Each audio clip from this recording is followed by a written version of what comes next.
Hi friends, நான் Shobana Shantakumar. Welcome to Shobana's Kitchen Tamil. ஏற்கனவே நாங்கள் முட்டையை வச்சு நிறைய ரெசிபீஸ் பார்த்துருக்குறோம். அதோட லிங்க்கை டிஸ்கிரிப்ஷன் பாக்ஸில் கொடுத்துருக்குறேன். உங்களுக்கும் பிடிச்சிருந்தா நீங்களும் ட்ரை பண்ணி பாருங்கள்.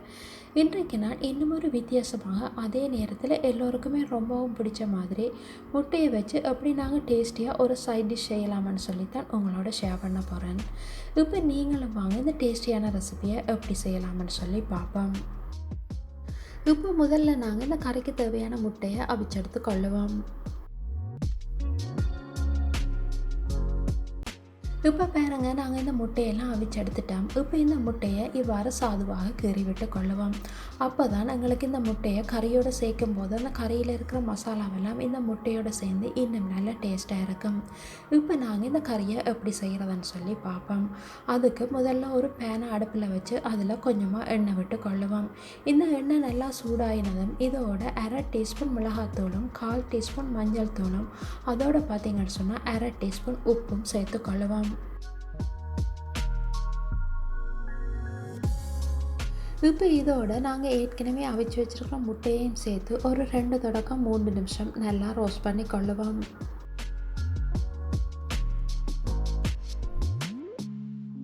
இப்போ பாருங்கள், இந்த முட்டையெல்லாம் ரெடி ஆகிட்டுது. இப்போ இதை நாங்கள் இறக்கி கொள்ளுவோம்.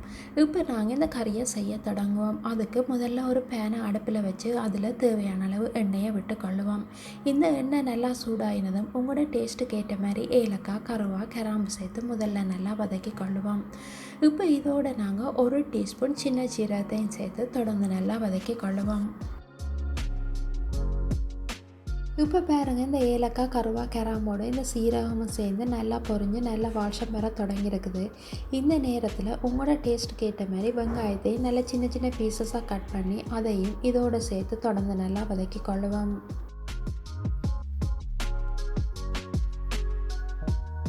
இப்போ இதோட உங்களோட காரத்துக்கு ஏற்ற மாதிரி பச்சை மிளகாயும் சேர்த்து கொள்ளுங்க. இப்போ பாருங்கள், இந்த வெங்காயம், பச்சை மிளகாயெல்லாம் நல்லா வதங்கி வந்திருக்குது. இப்போ இதோட நாங்கள் 1 டேபிள் ஸ்பூன் இஞ்சி பூண்டு விழுதும் சேர்த்து கொள்ளுவோம். எப்போவுமே நாங்கள் இந்த இஞ்சி பூண்டை அரைக்கும் போது நல்ல பேஸ்ட்டாக அரைக்காமல் இவ்வாறு நறுவந்துருவலாக அரைச்சி சேர்த்து கொள்ளுங்க. அப்போ தான் எங்களுக்கு அந்த இஞ்சி பூண்டோட ஃப்ளேவர் முழுமையாக கிடைக்கக்கூடியதாக இருக்கும். இப்போ இதோட நாங்கள் 2 டீஸ்பூன் மிளகாத்தூளும் 1/4 டீஸ்பூன் மஞ்சள் தூளும் 1 டீஸ்பூன் கரம் மசாலா தூளும் அதோடு பார்த்திங்கன்னு சொன்னால் 3/4 டீஸ்பூன் உப்பும் சேர்த்து கொள்ளுவோம். இந்த கரம் மசாலா தூள் எப்படி செய்கிறதுன்னு சொல்லி நாங்கள் ஏற்கனவே பார்த்துருக்குறோம். அதோட லிங்கை டிஸ்கிரிப்ஷன் பாக்ஸில் கொடுத்துருக்குறேன். உங்களுக்கும் பிடிச்சிருந்தா நீங்களும் ட்ரை பண்ணி கொள்ளுங்கள். இப்போ இதோட நாங்கள் ஒரு மீடியம் சைஸ் தக்காளி பழத்தையும் நல்ல சின்ன சின்ன பீசஸாக கட் பண்ணி அதையும் இதோட சேர்த்து தொடர்ந்து நல்லா வதக்கி கொள்ளுவோம். இப்போ பாருங்கள், இந்த மசாலா தூளோட இந்த தக்காளி பழமும் சேர்ந்து நல்லா வதங்கி வந்திருக்குது. இப்போ இதோட நாங்கள் 1 டேபிள் ஸ்பூன் ஜோகட் இல்லைன்னு சொன்னால் தயிர் சேர்த்து கொள்ளுவோம்.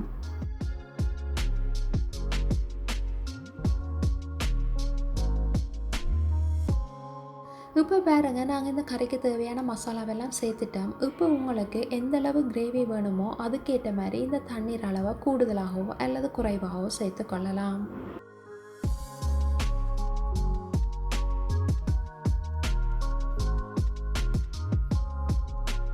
இப்போ இந்த மசாலாவில் இருக்கிற பச்சை மணமெல்லாம் போகிறதுக்காக இந்த கிரேவியை இப்படியே ஒரு 2 தொடக்கம் 3 நிமிஷம் மூடி விடுவோம்.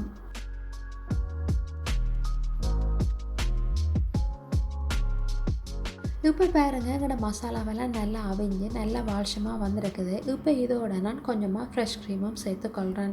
நீங்கள் உங்களுக்கு விருப்பம்னு சொன்னால் இதோட தேங்காய் பால் கூட சேர்த்து கொள்ளலாம். இப்போ இதோட நாங்கள் ஏற்கனவே ரோஸ்ட் பண்ணி வச்சுருக்கிற முட்டையையும் சேர்த்து நல்லா மிக்ஸ் பண்ணி கொள்ளுவோம். இப்போ இந்த முட்டையோட இந்த மசாலாவெல்லாம் சேர்கிறதுக்காக திரும்பவும் ஒரு 2 நிமிஷம் மூடி விடுவோம்.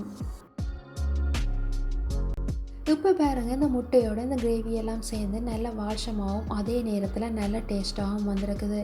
இப்போ இதோட நாங்கள் 1/2 டீஸ்பூன் ஏலக்காய் தூளும் சேர்த்து கொள்ளுவோம்.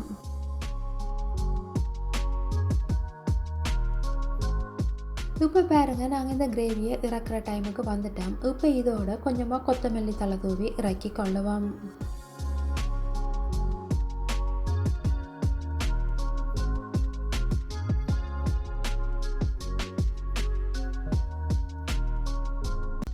இப்போ பாருங்க, நாங்கள் செய்த முட்டை கிரேவி எப்படி வந்திருக்குதுன்னு சொல்லி நல்லா காரசாரமாகவும் அதே நேரத்தில் நல்லா வாஷமாகவும் அதோட நல்லா டேஸ்ட்டாகவும் வந்திருக்குது. இந்த கிரேவியை நீங்கள் நல்லா சுட சுட சாதத்தோடு சாப்பிட்டு பாருங்க, ரொம்பவுமே அருமையாக இருக்கும். அதே நேரத்தில் நீங்கள் பிரியாணி, புலாவ், ஃப்ரைட் ரைஸ் செய்யும்போது கூட இப்படி ஒரு கிரேவியை சைட் டிஷ்ஷாக செய்து கொடுத்தீங்கன்னு சொன்னால் யாருமே வேணாமான்னு சொல்லி சொல்ல மாட்டாங்க. அதோடு பார்த்தீங்கன்னு சொன்னால் நீங்கள் இந்த கிரேவியை ரொட்டி, சப்பாத்தி, நானோட கூட சர்வ் பண்ணி பாருங்கள், இன்னும் நல்லா டேஸ்ட்டாக இருக்கும். உங்களுக்கும் இந்த முட்டை கிரேவி பிடிச்சிருக்குமென்னு நம்புகிறேன்.